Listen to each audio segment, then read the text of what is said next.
ادویستاوالا دهوک یعنی دولتی فیلماندار دیکومنتک الدور پیشمرگی جه سرنج را کشانه بو کدماوی شر پیشمرگی ادگل داعش ده هاد بوینه کرن و کارکتر سرکی فیلمی ادگل چند پیشمرگین دی بری فیلم دو ماهی بهت شهید بوینه.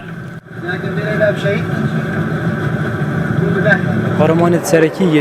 وی فیلمی پیشمرگه پیشمرگه بابت گرم افروی الهمی جهانی کو اف شرع افرو که کردستان توش بوی جواز ادگل شرط سالت چوی شهید فاخر گلک زیکا چو هیچ فیلم ما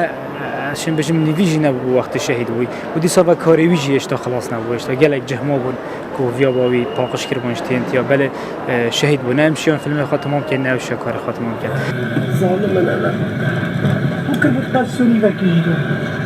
فیلم میریکل آنکو معجزه الگلک سنگرین شری هاتیوی نگرتن و ماوی ویجی 24 خولکن. شر پیشمرگی گل داعش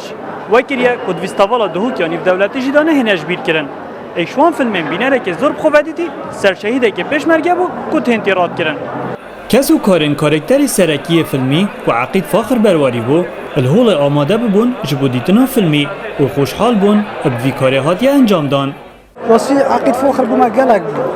همي وكي زون توكشين واجد قال ما بو قالك زحمة وجد قال ما دبرو قالك فيديو تصور كرن وقت تين تيرود كرنو شينوات قلت مع وقي في بيلة تشو شي شو لي بكاي خيرات مقابل نوكات لازم از في شو لي كم ودم از في شو لي زونم لازم از في شو لي بكم خدمته في ملتي